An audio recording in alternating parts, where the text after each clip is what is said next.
Okay, anything to be aware of? The afflictions. Yeah. Yeah, be aware of ignorance, anger, and attachment.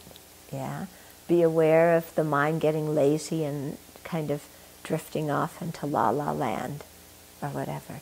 But, you know, in dealing with all these afflictions, we have to be very skillful, you know.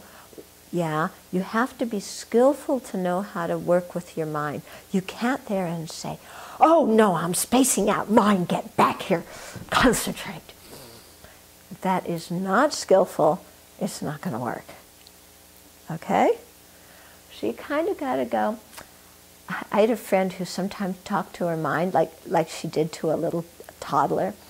Okay, I know you're running all around today. There's so many interesting things to look at.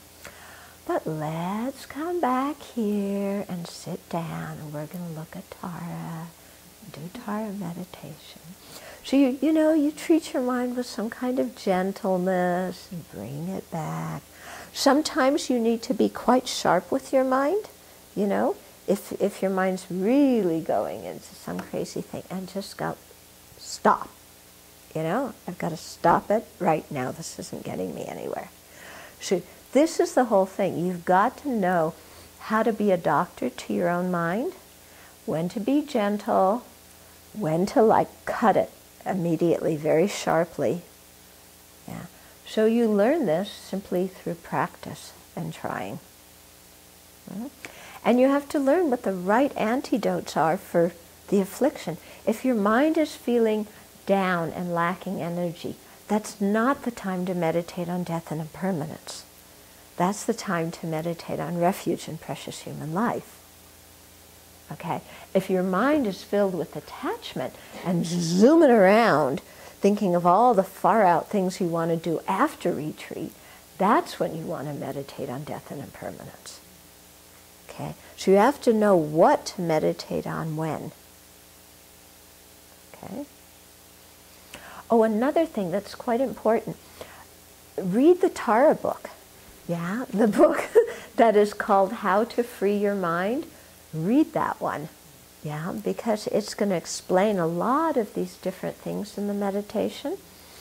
Also, for the people, there's parts in the Chenrezig book. Yeah, how to cultivating a compassionate heart. Yeah, in that book about how to handle distractions and different things. So you can use that part in the Tara practice when it talks about handling distractions. Yeah, and for the people who are doing the self-generation of Tara practice, who have the permission to do that, you can do the 6 deity self-generation practice as taught in the Chenrezig sadhana, but just doing everything with Tara and her seed syllable and her mantra, but to do that same kind of 6 deity self-generation. Okay? Mm-hmm. During the self-generation, when you're going to use the new shamatha, Mm-hmm.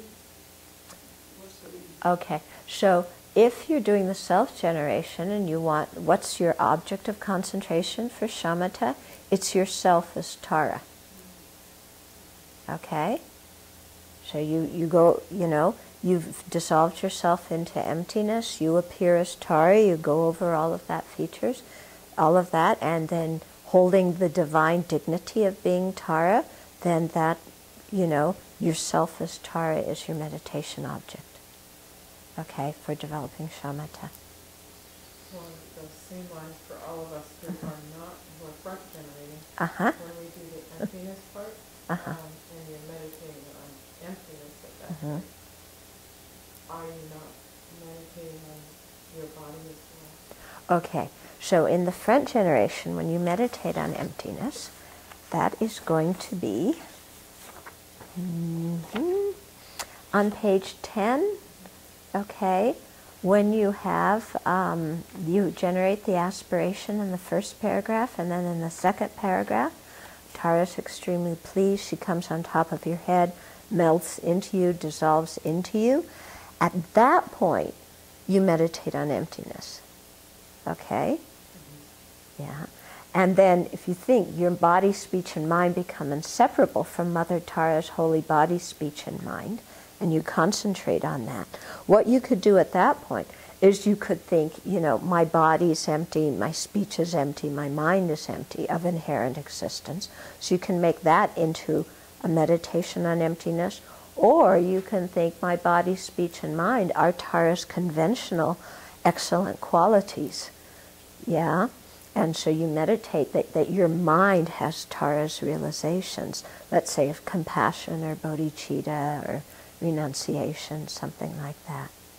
Okay, but this is the point where you can meditate on emptiness. Okay? Yeah?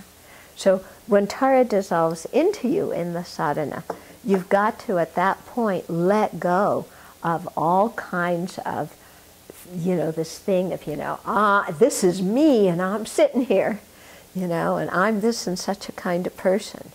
Now, but you really have to see, no, that's just a mental construct that I've created.